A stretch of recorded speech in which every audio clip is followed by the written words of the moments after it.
Florent Rodeau, c'est avec vous. Bonsoir. Bonsoir Aude. On va commencer malgré tout par les 16e de finale retour de la Ligue Europa. Voilà, et Aude, ce soir, il n'y a plus de club français engagé dans la compétition. Un constat d'échec, une nouvelle fois, pour le football français. Marseille et Saint-Etienne, vous l'avez donc compris, sont passés à la trappe. Ce soir, la première déception, eh bien, elle est stéphanoise. Victorieux 3-2 à l'aller, les Verts s'inclinent finalement 2-1 en toute fin de match sur la pelouse du FC Bâle.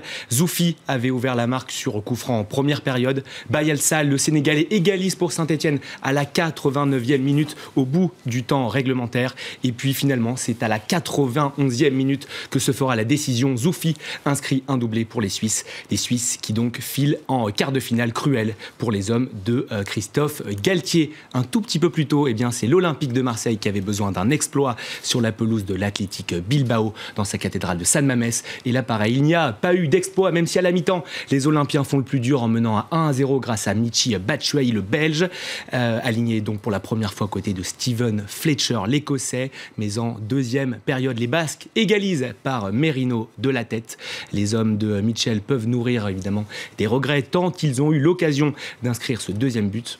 Un deuxième but évidemment synonyme de qualification. Manchester United est lui passé face aux Danois de Midtjylland. Un succès 5-1. Louis van Gaal, que vous voyez à l'antenne, l'entraîneur mancunien peut souffler. Il ne sera pas démis de ses fonctions, du moins pour le moment. On verra ce week-end dans le championnat d'Angleterre. À noter également la blessure du Français Anthony Martial à l'échauffement. Dans les autres matchs de la soirée, qualification de Liverpool, de la Lazio, de Tottenham, de Villarreal et du Borussia Dortmund. Voilà qui est exhaustif. Je l'évoquais dans les titres, dans les rappels des titres. Demain, donc, élection du président de la Fédération internationale de football. Ça fait des mois qu'on en parle. Oui, on en parle, maintenant. oui, en fait, même presque depuis un an. Les candidats sont pliés aujourd'hui à l'exercice imposé des discours électoraux. Voilà, je ne suis pas le candidat de l'Europe, je suis le candidat du football. Ces mots sont ceux de Gianni Infantino, le candidat suisse qui, vous le savez, a remplacé au pied levé Michel Platini après sa suspension de 8 ans, initialement 6 ans. Elle a été réduite donc hier à 6 ans. Il fait partie, vous l'avez dit en titre, des deux grands favoris de l'élection. Son principal rival, c'est le cheikh Salman, un adversaire qui peut compter aujourd'hui sur le soutien officiel de la CAF, la Confédération africaine de football. Résumé de ce dernier jour de campagne, c'est avec Lucie Debiol. Accueilli par une meute de journalistes, Gianni Infantino peine à se frayer un chemin. L'Italo-Suisse est venu convaincre une dernière fois les Européens de voter pour lui.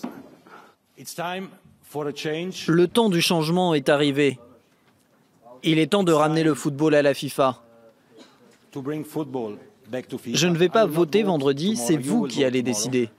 Mais si je votais, je voterais pour le football et j'espère que vous ferez la même chose.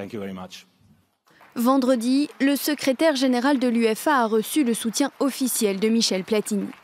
Face à lui, le cheikh Salman du Bahreïn, soutenu par les pays africains, il est lui aussi l'un des favoris du scrutin. Mais déjà, les associations de défense des droits de l'homme montent au créneau. Reporters sans frontières l'accusent par exemple d'incarner un régime répressif. Après la démission de Sepp Blatter et la multiplication des scandales de corruption, le numéro 2 de la FIFA s'est dit prêt à faire face aux difficultés. Oui, des temps difficiles s'annoncent, mais il n'y a qu'une seule façon d'y faire face. Nous devons nous consulter les uns les autres et travailler ensemble. Le prince Ali, Jérôme Champagne et Tokyo Sexuale ont eux aussi tenté ce jeudi de convaincre les derniers récalcitrants. Mais selon tous les observateurs, leur candidature ne devrait pas peser sur le scrutin. Et ce congrès électif extraordinaire, on le suivra bien sûr toute la journée de demain depuis Zurich avec notre envoyé spécial Benoît Perrochet. Robert Pires quitte les terrains de football. Ce dernier champion du monde 98 a raccroché les crampons. C'est une annonce attendue depuis plusieurs mois dans la mesure où il ne jouait pas depuis un an, une expérience en Inde. Robert Pires, c'est un palmarès exceptionnel. Une Coupe du Monde bien sûr en 1998, suivi d'un titre à l'Euro en 2000 avec Zinedine Zidane, Didier Deschamps, Barthez et consorts, que des grands noms du football français.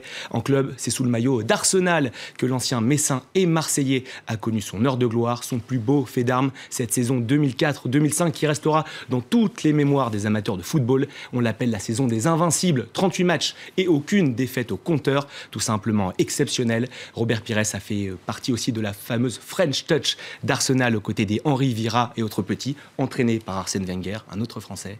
À 42 ans, c'est un grand nom du sport français qui tire sa révérence. Aude. Nous avons terminé ce journal des sports avec du tennis et l'abandon de Novak Djokovic en quart de finale du tournoi de Dubaï. Ouais, le numéro 1 mondial qui n'a pu aller au terme du match qui l'opposait à Feliciano Lopez, gêné par un problème de vision à l'œil droit. Vous le voyez ici sur le court en compagnie du staff médical de l'ATP. Dans ces conditions, le Serbe avait perdu le premier set 6-3 face à l'Espagnol. Évidemment une surprise car il est beaucoup moins bien classé que Novak Djokovic. Novak Djokovic qui a donc préféré abandonner avant de reprendre le deuxième set, mettant ainsi un terme à une série quand même de 17 matchs consécutifs sans défaite. C'est la première fois depuis 2011 qu'il abandonne un match. Je vous remercie, Florent.